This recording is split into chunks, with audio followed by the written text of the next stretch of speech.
Over to you. أعوذ بالله من الشيطان الرجيم بسم الله الرحمن الرحيم الحمد لله رب العالمين والصلاة والسلام على رسوله الكريم أما بعد رب اشرح لي صدري ويسر لي أمري واحلل عقدة من لساني يفقهوا قولي السلام عليكم ورحمة الله وبركاته. Jazakallahu khair NGM for inviting me for today's inaugural session.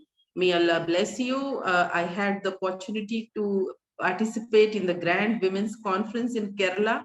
And mashallah, today's event is also very significant. So I'll begin my talk with the verses of the Holy Quran. I have selected two verses, and one of them is about equality before for males and females. Surah Al Imran, verse number 195, where Allah subhanahu wa ta'ala says, so their Lord accepted their prayers, that I will not waste the work of a worker amongst you, whether male or female, the one of you being from the other. So here in this verse, Allah subhanahu wa ta'ala has specified Allah will value the deeds of each and every one of us, whether we are men or women.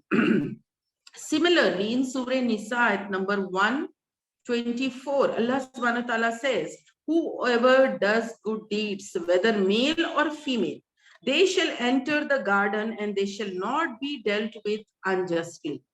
So Allah is promising paradise to both men and women who work hard to earn Allah's rewards, to please Allah subhanahu wa ta'ala, to gain Jannah in the Akhirah.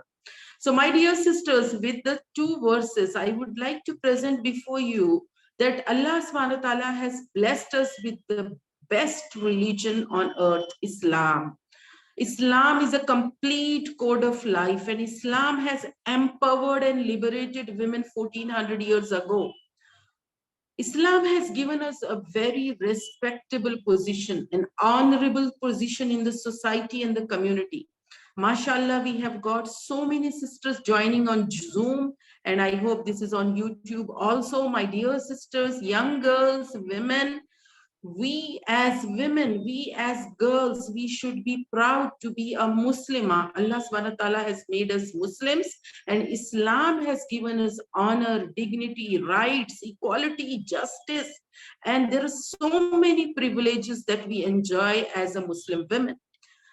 As you see, in the pre-Islamic Arabia, the daughters were not preferred and they were buried alive. In the same way, the women were bought and sold. Those were the periods of ignorance. In today's time also, we see so much of crimes against women. If you look at the crime data for our country, the NCRB data says that in every 15 minutes, there is one rape. And 5 to 10 million girls fail to get born, fail to live. They don't have the right to live because of sex-selective abortions. There is so much of female feticide rampant after coming of the ultrasonography that across India, around 5 million girls who had to be born in a year, they are not born. So you can understand the right to live, which is a basic right. Allah subhanahu wa ta'ala has blessed us with this right, and Islam has preferred daughters in such a way that Prophet Muhammad sallallahu alaihi wasallam was told, whoever takes of 4 daughters, he will have the companionship of the Holy Prophet Muhammad sallallahu alaihi wasallam in Jannah. What a privilege to have daughters, and the Sahaba would yearn to have daughters. And even today, most of the girls, especially the daughters, your fathers must be the ones loving you the most. This is because of Islam. This is because of Islam that fathers love their daughters. They protect their daughters. We have our fathers as our maintainers. Our fathers maintain us when we get born, and at time of marriage, we get meher as a part of, financial empowerment. And during our marriage, our husbands have to take care of us. We get rights of inheritance. There are rights at times of divorce. So there are so many rights that a Muslim woman enjoys. But what is happening today? In reality, my dear sisters, nobody is reading the holy book. Nobody is understanding the laws of Muslim personal law, the Sharia.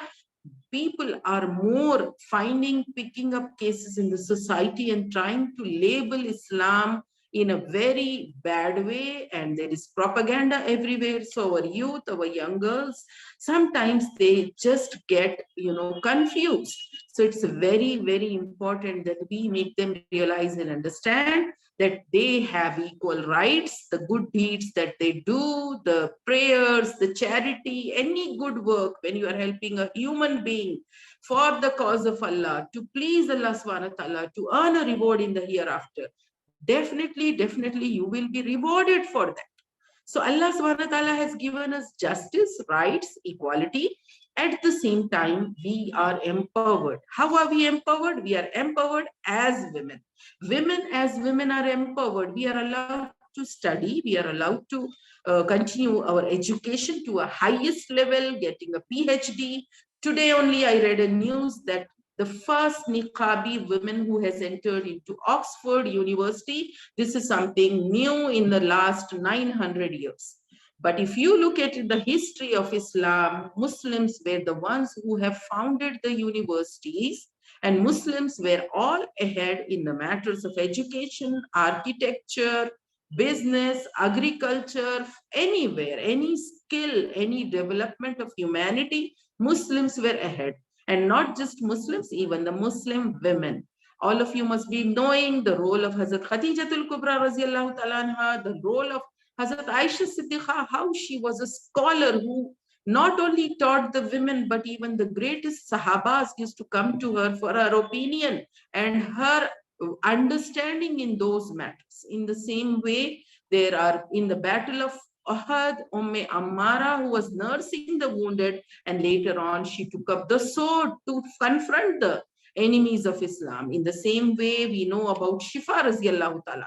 There are a number of examples where women have been in a position, in a role where they were creating an impact in the society. They were doing service to humanity and the community. They were doing exemplary works. In the history of Islam, you can find many women.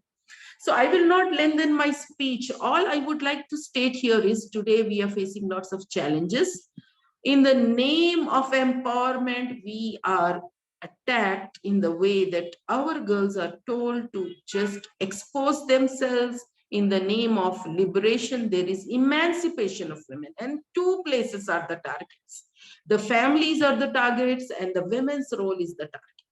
There is an effort to break our homes, because the role a woman plays in the building of a house, in the building of a family, in the continuation of generations, this woman is under attack. Today, the role played by a woman is totally, it's trying to, there is a effort to change it. And the women are made to feel that being a homemaker is not a good job. And being a doctor, being an engineer, being any professional is something empowerment. But my dear sisters, Allah subhanahu wa ta'ala has given us control over at least 3 to 4 generations as the mother of the family, as the head of the family, where we build our homes, we protect our families, we nourish, we nurture generations. And this is the greatest role a woman has to play, and we have to enjoy. In the same way, motherhood is such a blessing for women. Being a mother, delivering a baby, having a small child in your arms.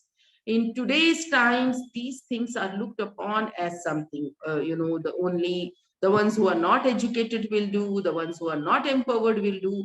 But being a mother and being a head of the family, being a homemaker is one of the greatest jobs. So we have to preserve our families. Secondly, I would like to say our youth, our young girls, they are being, attacked for wearing a hijab, as it is being presented as a symbol of oppression, suppression. But my dear sisters, hijab is a symbol of liberation. Hijab is a symbol of empowerment. Hijab liberates you from all the shackles of ignorance.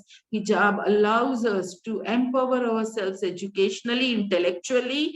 And the real beauty is the beauty of brain, where you utilize your intellect and you contribute to the society. You find solutions for humanity.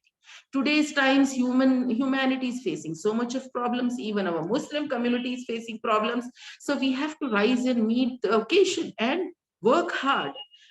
Work hard to find solutions, Work hard to understand the problems the community is facing and serve the community, because we Muslims, we believe that hereafter is our final abode. So my dear sisters, our aim should be to contribute, and let us bring our youth into libraries, laboratories, where they become research scholars, do innovations, and they become leaders.